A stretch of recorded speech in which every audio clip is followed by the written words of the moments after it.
Hello बच्चों, कैसे हो तुम लोग। आज हम लोग पढ़ेंगे बहुत ही आसान टॉपिक जिसका नाम है सेट थ्योरी, जिसका यूज पूरे मैथमेटिक्स में होता है लेकिन बहुत ही आसान है और इससे एक क्वेश्चन हर बार एग्जाम में आता है। जेईई मेन का एग्जाम तो आता ही है, साथ ही 11th के एग्जाम में भी इससे सवाल पूछे जाते हैं। उसके साथ साथ पूरे मैथ्स में उसका यूज होता है, यूनियन, इंटरसेक्शन वगैरह वगैरह हर जगह यूज होता है। तो आइए हम लोग देखते हैं नेक्स्ट चैप्टर, जिसका नाम है सेट।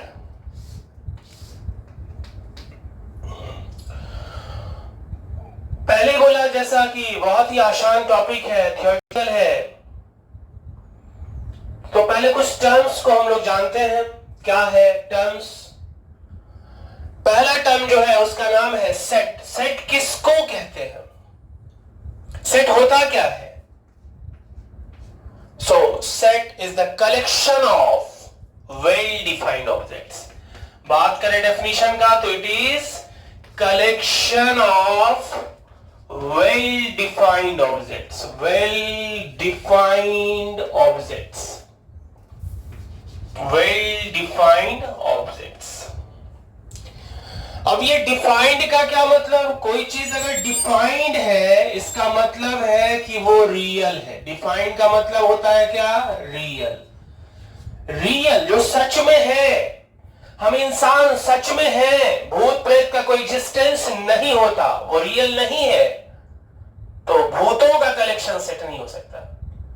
जो सच में है वैसे ऑब्जेक्ट का कलेक्शन, वैसे रियल ऑब्जेक्ट, डिफाइंड ऑब्जेक्ट, परिभाषित जो एग्जिस्ट करे, जिसका मीनिंग हो, जिसका वैल्यू हो, वैसे ऑब्जेक्ट के कलेक्शन को हम क्या कहते हैं?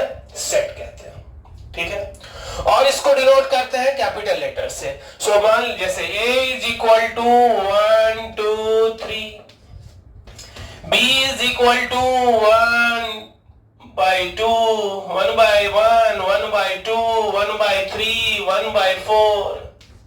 C is equal to 1 by 0, 1 by 2, 1 by 4. D is equal to 1 2 2 3, 1 2 3. E is collection of 10 best batsmen of the world. Batsmen of the world.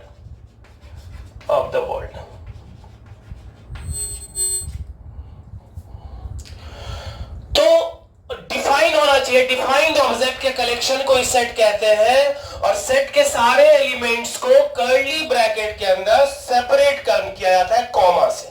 Separated by comma, ये कॉमा है, कॉमा से separate करते हुए with in the curly braces.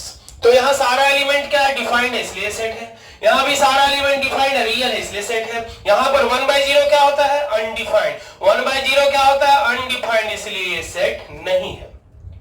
यहां set का collection है, set के collection को भी सेट कहते हैं। मींस सेट का जो एलिमेंट है वो अपने आप में सेट भी हो सकता है। और यहां collection of 10 best batsman of the world, world का जो 10 बेस्ट बैट्समैन है, ये सबके हिसाब से चेंज होगा, ये डिफाइंड नहीं है। हमारे लिए कोई और सही अच्छा है तो किसी और के लिए कोई और अच्छा है, ये डिफाइंड नहीं है, इसलिए ये सेट नहीं है। So collection of best books written by Munshi Premchand, वो सेट नहीं है, लेकिन collection of all the books written by Munshi Premchand वो सेट है। ठीक है, सो मैंने क्या कहा? सेट जो है वो कलेक्शन होता है किसका? वेल डिफाइंड ऑब्जेक्ट्स का। वेल डिफाइंड का मतलब क्या होता है? रियल। रियल मतलब जो एग्जिस्ट करे, जो सच में हो, जिसका एग्जिस्टेंस है, जिसका मीनिंग है, जिसका वैल्यू है, वैसे ऑब्जेक्ट के कलेक्शन को क्या कहते हैं? सेट कहते हैं। क्लियर है? अब सेट होता है दो तरह का। सेट होता है कितना तरह का? दो तरह का। एक फाइनाइट, दूसरा इनफाइनाइट। फाइनाइट सेट किसको कहते हैं? वैसा सेट जिसमें फाइनाइट नंबर ऑफ एलिमेंट्स हो। The set having finite number of elements, finite number of elements। वैसा सेट जिसमें नंबर ऑफ एलिमेंट्स इनफाइनाइट हो, वैसे सेट्स को फाइनाइट सेट कहते हैं। जैसे 1 a इक्वल टू 1 2 3, कितना एलिमेंट है इसमें? 3 एलिमेंट है। तो ये सेट है, और कैसा सेट है ये? फाइनाइट सेट है। क्लियर है? इनफाइनाइट सेट क्या होता है? A set having infinite number of elements, infinite number of elements, जिसके पास नंबर ऑफ एलिमेंट इनफाइनाइट हो। जैसे a इक्वल टू 1 2 3 और डॉट डॉट डॉट, सिर्फ तीन डॉट ही देना भाई, सिर्फ 3 डॉट, 3 से ज्यादा डॉट नहीं। समझ में आ रहा है? लोग बोलते हैं डॉट डॉट डॉट, लेकिन देते इसमें बहुत सारा डॉट दे देते हैं, ये गलत है। कंप्यूटर सिर्फ 3 ही डॉट एक्सेप्ट करता है, 3 से ज्यादा जैसे ही डॉट लगाओगे सिंटेक्स एरर देगा। तो डॉट डॉट डॉट, तो 3 ही डॉट यूज किया जाता है। तो ये डॉट डॉट डॉट बता रहा है, आगे तक जा रहा है, मतलब नंबर ऑफ एलिमेंट्स क्या है? इनफाइनाइट है। तो वैसा सेट जिसमें फाइनाइट नंबर ऑफ एलिमेंट्स हो, वैसे सेट्स को फाइनाइट सेट कहते हैं। अदरवाइज सेट क्या कहलाता है? इनफाइनाइट। क्लियर है? अब आगे हम लोग बढ़ते हैं कि कार्डिनल नंबर क्या होता है। कार्डिनल नंबर, तो किसी सेट में जितना नंबर ऑफ एलिमेंट प्रेजेंट होता है कि नहीं, जितना मेंबर होता है सेट में, number of elements present in A set, present in A set, किसी सेट में जितना नंबर ऑफ एलिमेंट प्रेजेंट है, that is called cardinal number. So Na इसका मतलब हुआ cardinal number of set A. Na मतलब cardinal number of set A, set ए का cardinal number. जैसे मान लो a इज इक्वल टू है 1 2 3, तो Na इक्वल टू कितना हो गया यहां पर? 3। अगर b इज इक्वल टू है 2 4 6 से लेके 100 तक, तो NB बराबर कितना हो जाएगा? 50 होगा। 2 4 6 1 1 छोड़ के है 100 तक, तो कितना टर्म्स हो गया? 50। ठीक है, कार्डिनल नंबर। नेक्स्ट है मेंबरशिप। ये मेंबरशिप क्या होता है?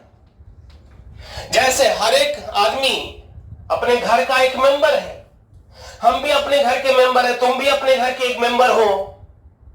तो मेंबरशिप मतलब सेट में जितना भी एलिमेंट है, हर एक एलिमेंट उस सेट का मेंबर कहलाता है। Each element of set is the member of that set, is the member of that set। Set का हर एक एलिमेंट उस सेट का क्या कहलाता है? मेंबर कहलाता है। जैसे a is equal to, membership के लिए सिंबल है, a इज इक्वल टू है 1 2 3 4। तो यहां 1 मेंबर है किसका? a का, जिसको हम लिखते हैं बिलोंग्स टू। ये सिंबल 1 बिलोंग कर रहा है किस सेट से? a से। 1 belong to, 1 is the member of, या 1 बिलोंग्स टू, ये साइन सेट है। But 5 does not belongs to, belongs to करके कैंसिल कट कर दिए, मतलब 5 does not belongs to A. 5 जो है वो a से बिलोंग नहीं कर रहा है। ठीक है, अब है representation of a set. Next point is representation of a set. किसी सेट का रिप्रेजेंटेशन कैसे होता है? तो सेट का रिप्रेजेंटेशन दो तरीके से होता है। पहला टेबुलर फॉर्म, और दूसरा set builder form. Second is the set builder form. किसी भी सेट का रिप्रेजेंटेशन दो तरीके से होता है, टेबुलर फॉर्म और दूसरा set builder form. Tabular form क्या होता है? यहां सेट के हर एक एलिमेंट को 1 बाय 1 लिखा जाता है। Each element of set are written, कहां? Within curly braces, within curly braces, curly braces के अंदर separated by comma, separated by comma. तो जैसे ए इज इक्वल टू क्या है? 1 2 3 4, ये हर एक एलिमेंट को लिखा गया है तो टेबुलर फॉर्म हो गया। और सेट बिल्डर फॉर्म का अपना स्ट्रक्चर होता है, फॉर्मेट होता है, वो क्या है? A is equal to x such that P x, P x यहां पर क्या है? एक्स क्या है? एलिमेंट को शो कर रहा है, एक्स क्या एलिमेंट, और पी एक्स क्या है? उसका property, properties of x, x का प्रॉपर्टी। और ये जो सिंबल यूज किया वो क्या है? Such that. दूसरा एक और तरीका है, एक्स ऐसे भी लिख सकते हैं, oblique such that P x. ठीक है, तो यहां फॉर्मेट है एक्स वेयर पी एक्स, जहां पी एक्स क्या है? सेट ए का क्या है? प्रॉपर्टी है, एग्जैक्ट प्रॉपर्टी। तो अभी यहां क्या लिखेंगे? अगर इसी सेट को अगर हम लिखें तो क्या लिखेंगे सेट बिल्डर फॉर्म में? एक्स वेयर, एक्स के बारे में लिखना, और ऐसा लिखना है कि यही चार एलिमेंट आए, ना तो इससे अलावे चार कोई और एलिमेंट आए और ना ही कोई मिस करे। तो हम एक्स के बारे में कहेंगे तो क्या कहेंगे कि एक्स जो है वो क्या है? नेचुरल नंबर है, या होल नंबर कह सकते हैं। तो नेचुरल नंबर है, और वो भी कंडीशन, सिर्फ नेचुरल नंबर लिखने से काम नहीं चलेगा। क्या लिखना होगा? 5 से छोटा, एंड एक्स लेस देन कितना? 5, या तो लेस देन इक्वल टू 4 लिख सकते थे या फिर लेस देन 5 लिख सकते हैं। सो सेट कार्डिनल नंबर क्या होता है? किसी सेट में जितना नंबर ऑफ एलिमेंट प्रेजेंट होता है वो कार्डिनल नंबर कहलाता है। मेंबरशिप क्या होता है? सेट के जितने भी एलिमेंट्स है वो सेट का मेंबर कहलाएगा। और सेट का रिप्रेजेंटेशन दो तरीके से होता है, टेबुलर फॉर्म और set builder form. Tabular form में हर एक एलिमेंट को 1 बाय 1 लिखा जाता है, सेपरेटेड बाय कॉमा। और सेट बिल्डर फॉर्म में अपना स्ट्रक्चर है एक्स वेयर पी एक्स, तो यही है उसका फॉर्मेट। एक्स यहां शो कर रहा है किसको?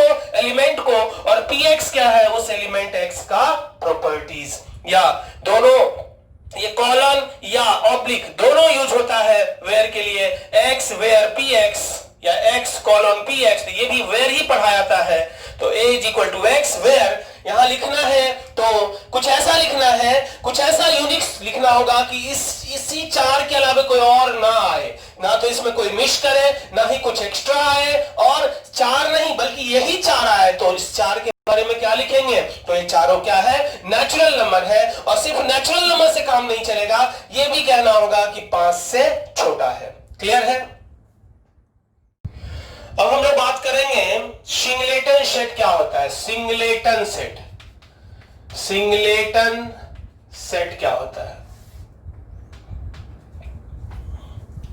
तो सिंगलेटन सेट का मतलब वैसा सेट जिसके पास एक ही एलिमेंट हो। अ सेट नाम से क्लियर, सिंगल, वैसा सेट जिसके पास एकमात्र एलिमेंट हो। A set having only one element, only one element। ठीक है, जैसे a is equal to 1, b is equal to 1 2 3 4, 1 2 3 4। ये देखो इसके पास 4 एलिमेंट है, लेकिन अब इसको दूसरे ब्रैकेट के अंदर डाल दिए, अब मात्र एक एलिमेंट हो गया। और एलिमेंट जो है वो नेचर कैसा है? सेट पर जैसा। तो ये सिंगलेटन सेट है, ये भी सिंगलेटन सेट है कि नहीं? अब C इज इक्वल टू ये सिंगलेटन सेट नहीं है, लेकिन D इज इक्वल टू ये देखो, ये तो सिंगलेटन सेट हो गया। हाँ, ये सिंगलेटन सेट है क्योंकि इसके पास एक एलिमेंट है अब, और एलिमेंट का नेचर कैसा है? सेट है। आगे है एम्प्टी सेट, एम्प्टी या नल या भॉइड। भॉइड किसको कहते हैं? टर्म से क्लियर है, एम्प्टी। एम्प्टी मींस क्या होता है? खाली। नल मींस कुछ नहीं, वॉइड मींस खाली। वैसा सेट जिसके पास एक भी एलिमेंट ना हो, मतलब जिसके पास नंबर ऑफ एलिमेंट क्या हो? 0 हो। A set having whose cardinal number is 0, whose cardinal number is 0, it is denoted by 5। और इसको डिनोट करते हैं किससे? 5 से। It is denoted by phi symbol से डिनोट करते हैं। जैसे a इज इक्वल टू, देखो ये नल सेट है क्योंकि इसके पास एक भी एलिमेंट नहीं है, तो ये नल सेट हो गया। b इज इक्वल टू ये नल सेट नहीं है क्योंकि इसके पास एक एलिमेंट है, एलिमेंट का नाम है जीरो। डेफिनेशन क्या कहता है? जिसके पास नंबर ऑफ एलिमेंट जीरो हो। लेकिन यहां जीरो एलिमेंट है, नंबर ऑफ एलिमेंट जीरो नहीं है। नंबर ऑफ एलिमेंट कितना है? एक है, इसलिए ये एम्प्टी सेट नहीं है। ठीक है। अब नेक्स्ट इज सबसेट। सबसेट किसको कहते हैं? बहुत इंपॉर्टेंट है। सबसेट क्या होता है? तो सबसेट पे बात करते हैं हम लोग।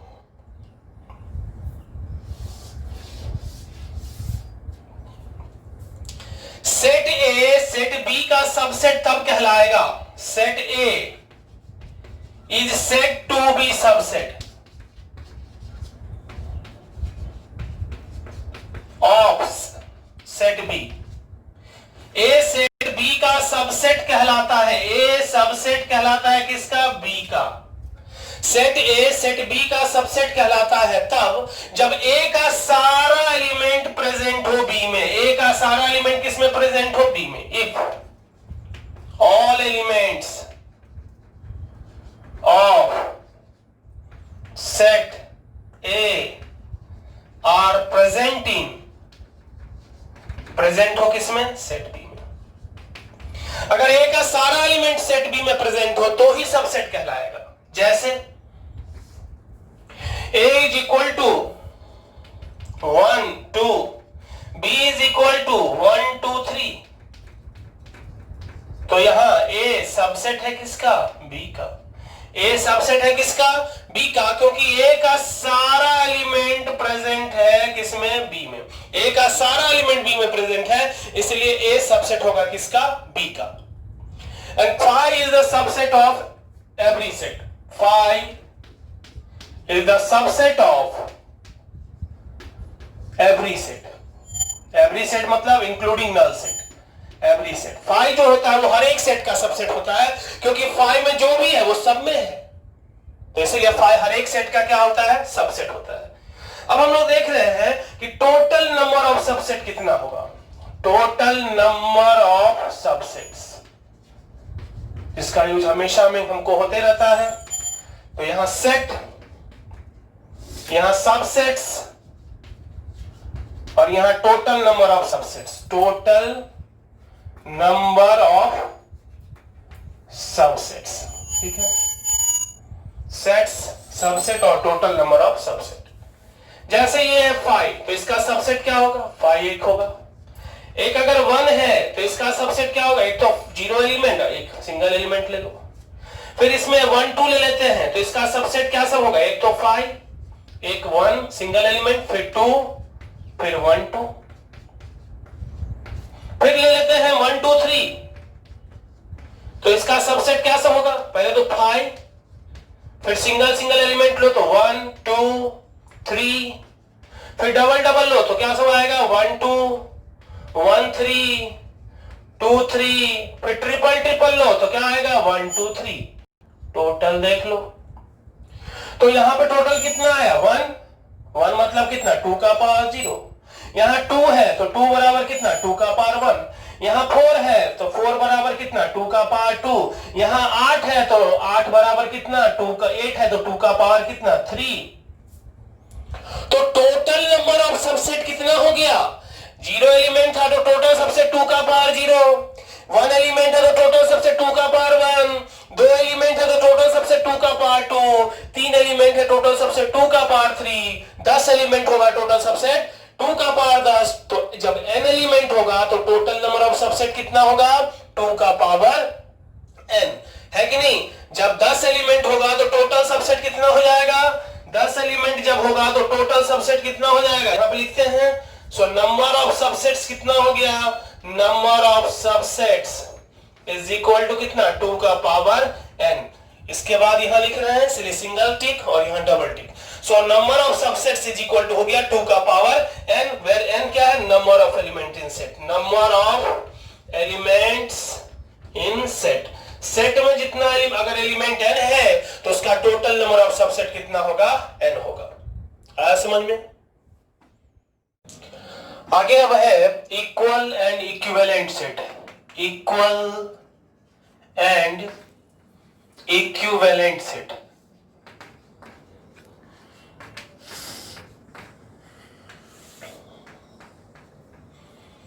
ठीक है, इक्वल सेट क्या होता है और इक्विवेलेंट सेट क्या होता है? तो इक्वल सेट वो होता है, दो सेट इक्वल तब कहलाता है जब दोनों के पास सेम एलिमेंट हो, और इक्विवेलेंट तब कहलाता है जब दोनों के पास सेम नंबर ऑफ एलिमेंट हो। So two sets are said to be equal, said to be equal, said to be first equal if both having same elements, same element, and second equivalent if both having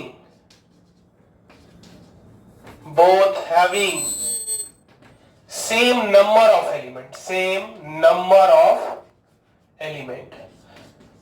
अगर element same है तो equal कहलाएगा, और अगर number of element same है तो equivalent कहलाएगा। तो जब एलिमेंट सेम है तो नंबर ऑफ एलिमेंट भी सेम होगा, मतलब जो इक्वल है वो इक्विवेलेंट भी कहलाएगा। For example a is equal to है 1 2 3 4, b इज इक्वल टू है 1 2 3 4, c इज इक्वल टू है 1 2 3 5। देखो a और b दोनों के पास सेम एलिमेंट है, जो एलिमेंट a के पास है वही एलिमेंट्स b के पास भी है, इसलिए ये दोनों सेट क्या कहलाएगा, इक्वल। दोनों सेट क्या कहलाएगा, इक्वल। लेकिन b और c दोनों के पास सेम नंबर ऑफ एलिमेंट्स है, इसीलिए b और c क्या कहलाएगा, इक्विवेलेंट। a और c के पास भी सेम एलिमेंट है, इसलिए a और c भी क्या कहलाएगा, इक्विवेलेंट।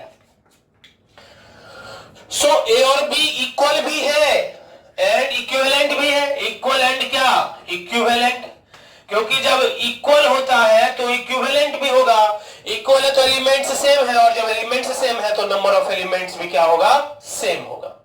क्लियर है? नेक्स्ट है proper subset. Proper subset, subset हमने पढ़ा कि जब a का सारा एलिमेंट b में हो तो सबसेट कहते हैं, तो a b का सबसेट कहलाएगा। दूसरा चीज ये पढ़े थे कि टोटल नंबर ऑफ सबसेट कितना होता है, 2 का पावर n। लेकिन यहां प्रॉपर सबसेट का मतलब a b का प्रॉपर सबसेट कहलाएगा। ये प्रॉपर सबसेट का सिंबल है, ये प्रॉपर सबसेट है और ये है सबसेट का सिंबल। थोड़ा सा डिफरेंस है, एक लाइन का डिफरेंस है सिंबल में। तो सबसेट तो हम समझ चुके हैं। प्रॉपर सबसेट क्या होगा, अगर a का सारा एलिमेंट b में हो, a का सारा एलिमेंट क्या हो, b में, और a और b इक्वल ना हो, मींस b का सारा एलिमेंट a में ना हो। तो जब a का सारा एलिमेंट b में होगा तो ये सबसेट होगा किसका, b का। परंतु b का सारा एलिमेंट a में ना हो, मतलब a b का सबसेट हो परंतु b a का सबसेट ना हो, तो a b का कहलाता है proper subset. Set a is said to be proper subset of set B। ये रहा सिंबल प्रॉपर सबसेट का, है कि नहीं? ये सिंबल हो गया किसका, प्रॉपर सबसेट का। अगर if A is the subset of B but B is not the subset of A, A B का प्रॉपर सबसेट हो परंतु B A का प्रॉपर सबसेट ना हो, तो A B का कहलाता है प्रॉपर सबसेट। तो इस केस में सिर्फ इक्वल वाला केस प्रॉपर सबसेट में नहीं आएगा, सबसेट में वो भी आता था इक्वल वाला भी, तो टोटल नंबर ऑफ सबसेट कितना होता है 2 का पावर n, इसमें एक का कमी हो जाएगा तो total number of proper subset कितना हो जाएगा, total number of proper subsets of a set is equal to 2 का पावर n माइनस कितना 1। किसी भी सेट का total number of proper subset होता है 2 का पावर n माइनस 1। यह 1 किसके लिए, तो भाई जब दोनों इक्वल होगा तो उस केस में प्रॉपर सबसेट नहीं होगा। तो सारा का सारा प्रॉपर सबसेट, सारा का सारा प्रॉपर सबसेट है, लेकिन हर सबसेट प्रॉपर सबसेट नहीं होता, ऑलमोस्ट होता है सिर्फ एक केस को छोड़ के, इसीलिए सिर्फ एक का डिफरेंस है। आया समझ में? आगे अब बात करेंगे क्या हम लोग, यूनिवर्सल सेट क्या होता है, फिर वेन डायग्राम किसको कहते हैं, फिर ऑपरेशंस क्या सब है। यूनिवर्सल सेट, यूनिवर्सल सेट क्या होता है, तो यूनिवर्सल सेट फिक्स नहीं है, ये सेट्स सिचुएशन पर डिपेंड करता है। जितना सेट्स हमने डिफाइंड किया, सपोज हम 2 सेट्स लिखे हैं, इसका मतलब हमने 2 सेट्स को डिफाइन किया, तो 2 सेट्स के सारे एलिमेंट को कंटेन करने वाला जो सेट होगा वो यूनिवर्सल सेट का काम करेगा। लेकिन अगर तीसरा सेट डाल दिए तो फिर यूनिवर्सल सेट बदल सकता है। So universal set with respect to WRT with respect to defined sets, यानी जितना सेट्स हमने परिभाषित किया, जितना सेट को हमने लिखा मतलब डिफाइंड किया, is a set which contain all the elements of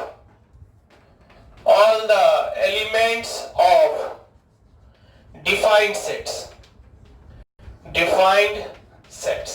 जैसे A is equal to 1 2 3, B is equal to 2 3 5, तो एक सेट हम मान लेते हैं U is equal to 1 2 3 4 5, है कि नहीं।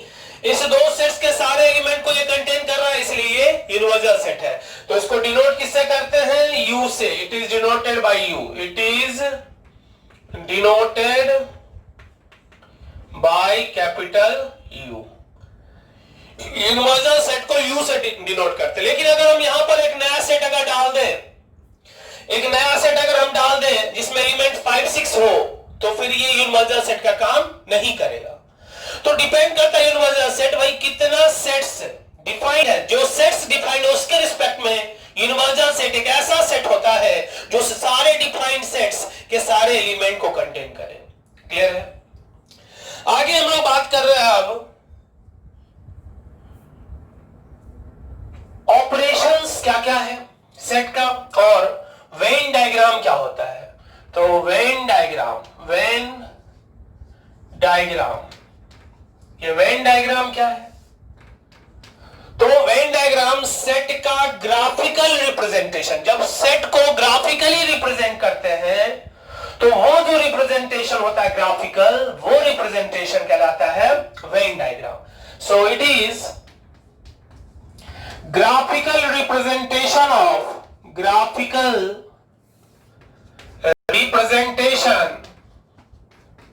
ऑफ ए सेट, किसी सेट का जो ग्राफिकल रिप्रेजेंटेशन होता है that is called Venn diagram. और यहां एक सेट को डिनोट करते हैं इलिप्स से, और एक यूनिवर्सल सेट को डिनोट करते हैं रेक्टेंगल से। A set is denoted by an ellipse and universal set by a rectangle, तो देख लो ये हो गया अपना यूनिवर्सल सेट, और इसके अंदर में ये एक सेट है ना। तो ए सेट्स जितना भी सेट्स है, वो सारा सेट्स का जितना भी एलिमेंट है वो किसमें है? यू में। ये बी सेट, ये सी सेट, तो सारे सेट्स के सारे एलिमेंट को कौन कंटेन कर रहा है? Universal set. तो एक यूनिवर्सल सेट को डिनोट करते हैं किससे? रेक्टेंगल से। और सेट को डिनोट किससे करते हैं हम लोग? इलिप्स से। क्लियर है? अब हम लोग पढ़ेंगे सेट का ऑपरेशंस क्या क्या होता है, सेट में क्या क्या ऑपरेशन है, उस ऑपरेशन को हम लोग पढ़ेंगे कि सेट का क्या क्या ऑपरेशन है, सेट्स में कौन कौन सा ऑपरेशन होता है, उस ऑपरेशन के बारे में हम लोग अब बात करेंगे कि कौन कौन सा ऑपरेशन सेट के अंदर है।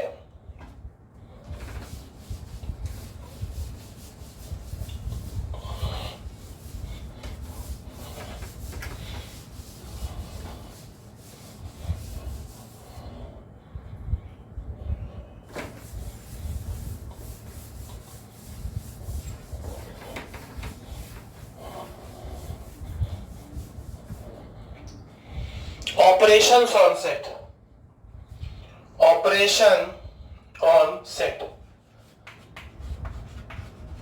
Operation on set.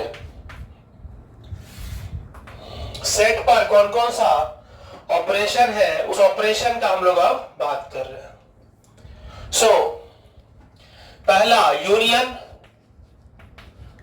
दूसरा इंटरसेक्शन, तीसरा डिफरेंस, चौथा सिमेट्रिक डिफरेंस,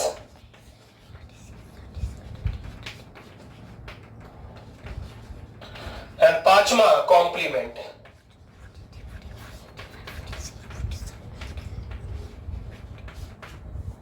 पांचवा कॉम्प्लीमेंट। मान लो दो सेट हम लोग ले लेके चलते हैं। एक सेट है ए इज इक्वल टू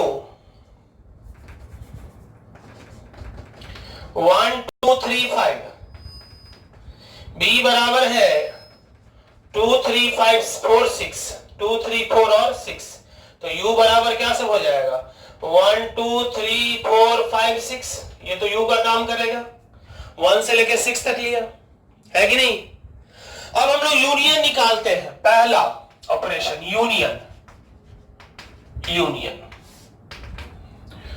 जिसका सिंबल है ये A union B, A union B. Union मतलब होता है और, या तो ए में हो या बी, किसी भी एक में है तो लिखना है। तो ए यूनियन बी बराबर क्या होगा? ए या बी किसी एक में, ये 1 2 3 4 5 6। ए यूनियन बी बराबर क्या हो जाएगा? या तो ए में हो या बी में हो या दोनों में हो। 1 2 3 4 5 और 6। अभी इसका देखते हैं ग्राफिकल रिप्रेजेंटेशन। तो ये यूनिवर्सल सेट है यू, ए सेट भी है और बी सेट भी है। ए में कॉमन एलिमेंट क्या है अपने पास? 2 और 3। तो ये देखो कॉमन एलिमेंट 2 3। ए सेट के पास कौन कौन सा एलिमेंट है? 1 2 3 5, 1 2 3 5। और बी सेट्स के पास क्या था? 2 3 4 6। तो बी सेट में 2 3 4 और 6 है ना। तो ये सेट अपना है ए और इस सेट का नाम क्या है? बी। तो ए यूनियन बी कौन सा हुआ? जो ये कॉमन ए यूनियन बी, मतलब जो या तो ए में हो, ये जो पोर्शन अभी लिख रहे हैं वो क्या हो गया? A union B. ठीक है। दूसरा इंटरसेक्शन। इंटरसेक्शन, इंटरसेक्शन का मतलब होता है एंड। Intersection means and. तो ये symbol A intersection B is equal to, मतलब जो ए में भी हो और बी में भी हो, तो दोनों में जो कॉमन है वो क्या है? 2 और 3। जो ए में भी हो और बी में भी हो, तो A intersection B. A intersection B का ग्राफिकल रिप्रेजेंटेशन हम लोग करते हैं। ये ए सेट है, ये बी सेट है, ये ए, ये बी और ये यू। तो कॉमन, कॉमन क्या है? ए और बी में कॉमन तो यही ना है, ये अपना कॉमन है। ये जो है वो क्या है? कॉमन। ये जो एरिया हो गया अभी जो कलर की है वही हो गया A intersection B. A intersection कितना बी। फिर तीसरा difference, third one is difference. Difference क्या है? A minus B, difference means minus A minus B, इसका मतलब element of A which is not in B, A but not B, A but not B. A में वो element जो B में ना हो, ए का वो एलिमेंट जो बी में ना हो, तो 1 आएगा, हाँ 2 नहीं, 3 नहीं, 5, 1 और 5। ए माइनस बी क्या हो गया? 1 और 5। बी माइनस ए का क्या मतलब? बी में हो लेकिन ए में ना हो, बी का वो एलिमेंट जो ए में ना हो, 2 3 नहीं होगा, क्या सब होगा? 4 और 6। ठीक है। सो ग्राफिकल रिप्रेजेंटेशन देखा जाए, ए सेट हो गया, ए ये हो गया क्या? बी, ये यू है। तो ए माइनस बी का क्या मतलब? ए का वो एलिमेंट जो बी में ना हो, ये पोर्शन हो गया ए माइनस बी, और ये जो पोर्शन है इस साइड का, ये पोर्शन वो हो गया कितना? B minus A. So this is B minus A, और ये जो पोर्शन है वो क्या हो गया? A minus B. Fourth one is symmetric difference. Symmetric difference, A symmetric difference, triangle जैसा sign, symmetric difference B is equal to A minus B union B minus A, A minus B union B minus A. तो A minus B union B minus A क्या हो जाएगा बताओ? इधर ए minus B कितना है? 1 5 4 6, तो क्या हो जाएगा? 1 1 5 4 6, है ना। अब यहां पर डायग्राम बनाते हैं, ये सेट ए, ये बी, ए माइनस बी, या तो ए माइनस बी या बी माइनस ए, तो ये हो गया ए माइनस बी हो गया, और ये हो गया क्या? B minus A. तो ये रेड वाला पोर्शन हो गया A minus B union B minus A, that is A symmetric difference B. पांचवा कॉम्प्लीमेंट, कॉम्प्लीमेंट, कॉम्प्लीमेंट। ए का complement means not A, not A, that is equal to U minus A. A का complement तो क्या हो जाएगा? You minus A, you में से ए को घटाओ तो 1 2 3 5 छोड़ के क्या हो जाएगा? 4 और 6। वैसे ही बी कॉम्प्लीमेंट मतलब यू माइनस बी। इसका वेन डायग्राम देखते हैं, ये है ए, ये है यू, तो ए कॉम्प्लीमेंट क्या हो जाएगा? ए के बाहर वाला, ए को छोड़ के यू माइनस ए, यू में से ए को घटा दो, ए वाला नहीं लिखना है, तो ये हो गया जो रेड पोर्शन है वो ये हो गया क्या? u minus A, that is A complement. ठीक है, तो ये हो गया ऑपरेशन ऑन सेट। क्लियर है? अब हम लोग बात करेंगे लॉज का। तो कुछ लॉज है, जैसे फर्स्ट है डिमॉर्गन्स लॉ,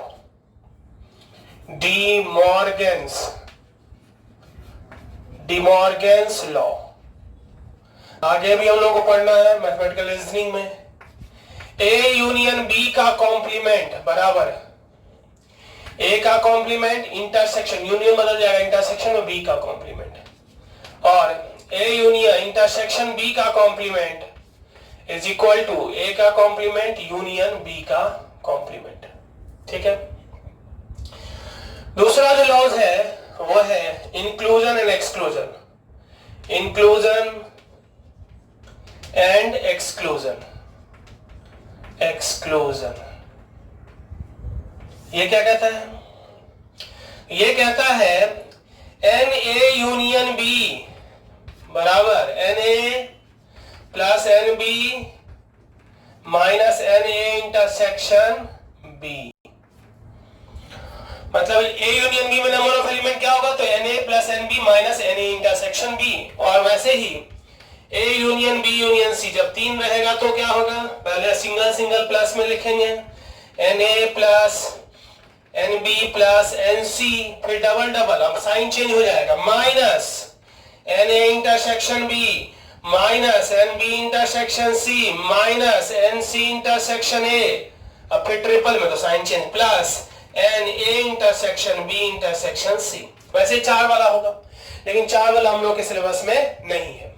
ठीक है, तो ये हो गया डिमॉर्गन्स लॉ इंपॉर्टेंट है, और इंक्लूजन एंड एक्सक्लूजन भी इंपॉर्टेंट है। अब एक डायग्राम को हमें सिर्फ समझना है और उसके बाद हम लोगों का थ्योरी समाप्त हो जाएगा।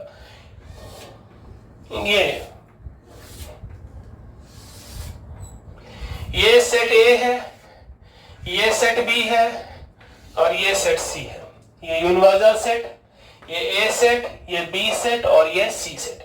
अभी कुछ रीजन का नाम हम दे रहे हैं। रीजन का नाम है, बीच वाले जो रीजन है उसका नाम 1, ये 2, ये 3, ये 4, ये 5, ये 6, ये 7 और इसके बाहर में जो है वो क्या है 8।